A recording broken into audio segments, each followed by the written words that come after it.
A visionary, a leader with an iron fist, a political street fighter, former Prime Minister Lee Kuan Yew has been described as all that and more, and it is undeniable that without him, Singapore would have been very different today.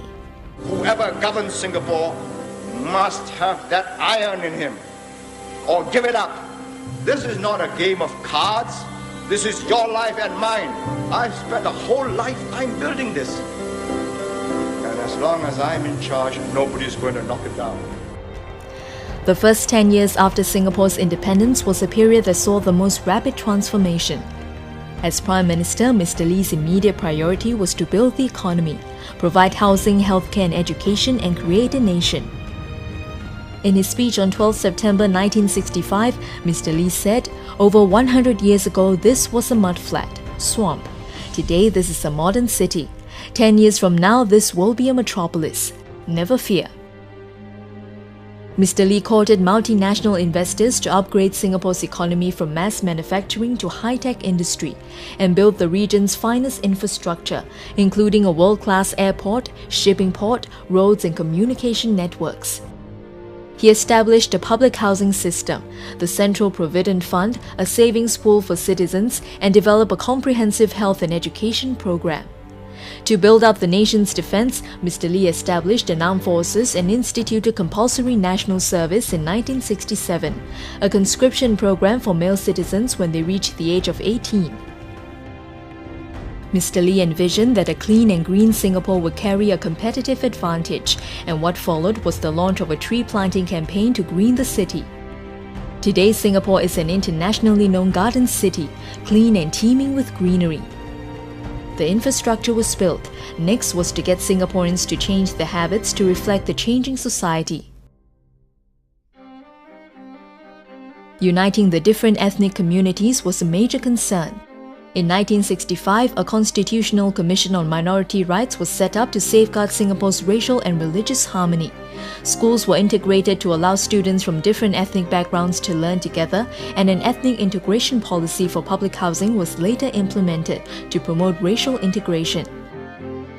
In 1966, Mr. Lee introduced a bilingual policy, promoting English as the common language among the different ethnic groups. English would be the first language and medium of instruction in schools, and students are required to take a mother tongue in one of the 3 official languages, Chinese, Malay or Tamil. Mr. Lee discouraged the use of Chinese dialects by promoting Mandarin as the mother tongue of ethnic Chinese. In 1968, Mr. Lee launched one of the first nationwide public education programs, the Keep Singapore Clean campaign, to address the problem of littering. Fines of $500 were imposed. Worried that a growing population might overwhelm the developing economy, Mr. Lee started a vigorous Stop at 2 family planning campaign in 1969 to persuade parents to stop at 2 children. The campaign was extremely successful. Other campaigns followed over the years, from saving water to no smoking, being courteous and speaking Mandarin. In 1983, Mr. Lee sparked the Great Marriage Debate when he encouraged Singapore men to marry women with high education due to the large number of women graduates who were unmarried. This led to the founding of the Social Development Unit, a matchmaking agency set up to promote socializing among men and women graduates. Mr. Lee also introduced incentives such as tax rebates, schooling and housing priorities for graduate mothers with 3 or 4 children, in a reversal of the Stop at 2 family planning campaign in the 60s and 70s. These incentives were later extended to all married women to increase Singapore's falling birth rate. Mr. Lee had a tough stance against corruption. He introduced legislation to strengthen the Corrupt Practices Investigation Bureau and later proposed that the salaries of ministers and top civil servants should be linked to that of top professionals in the private sector to maintain a clean and honest government.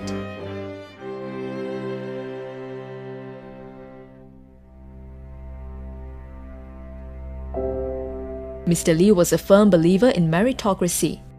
In his memoirs From Third World to First, Mr. Lee said he aimed to create a fair society, not a welfare society, and chose to redistribute wealth by asset enhancement, not by subsidies for consumption.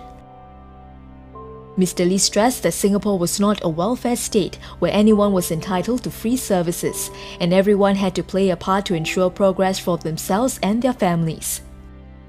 We never went for the iron rice bowl. Each person has his own porcelain rice bowl, and if you break it, it's your bad luck. And they look after it when it is their own and it's porcelain. In just under a generation, Singapore has transformed into what Mr. Lee described as a first world oasis in a third world region. After leading the PAP in 7 victorious elections, Mr. Lee stepped down on 26 November 1990 and handed over to Mr. Goh Chok Tong.